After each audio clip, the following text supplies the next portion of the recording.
ఒకసారి ఈ వీడియోను చూడండి. కేవలం ఒక 12 ఏళ్ల పిల్లాడు మండుటెండలో ఇటుక బడ్డెలో పనిచేస్తున్నాడు. కాళ్లకు చెప్పులు లేవు, తలపైన ఎటువంటి క్యాప్ క్లాత్ ఏదీ లేదు.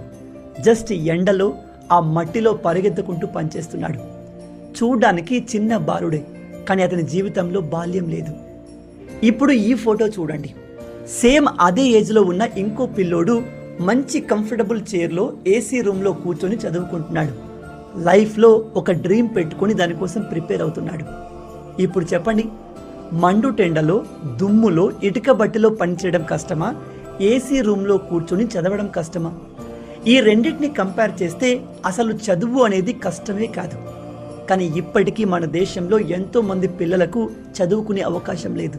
ఎందుకంటే వాళ్ళ ఆర్థిక కుటుంబ పరిస్థితులు అలా ఉంటాయి. అదే అన్ని రకాల ఫెసిలిటీస్ ఉన్న పిల్లలు బద్ధకం, సోమరితనంతో చదువును దూరం చేసుకుంటున్నారు.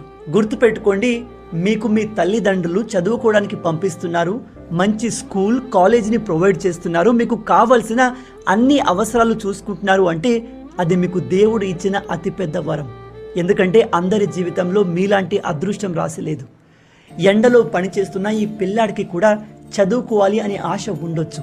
తను కూడా బాగా చదువుకొని జీవితంలో సక్సెస్ అవ్వాలి, ఉద్యోగం చేయాలి అని ఆశపడుతుండొచ్చు. కానీ అతని దురదృష్టం, కుటుంబ పరిస్థితులు, ఆర్థిక పరిస్థితులు తనని చదువు నుంచి దూరం చేసేశాయి.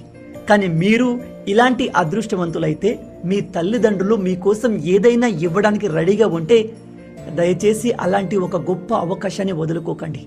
ఎందుకంటే మళ్ళీ చెప్తున్నాను, చదువు అనేది కష్టం కాదు, అది మీకు దేవుడు ఇచ్చిన ఒక గొప్ప అవకాశం. ఈ అవకాశం గుడిసెలో ఉన్న పర్సన్ని కలెక్టర్ చేయగలదు, రోడ్డు పైన చెప్పులు కుట్టేవాడిని దేశంలోనే ఒక గొప్ప సైంటిస్ట్ని చేయగలదు. అందుకే మీకు చదవడం కష్టం అనిపించిన ప్రతిసారి ఈ 2 ఫొటోస్ని చూడండి.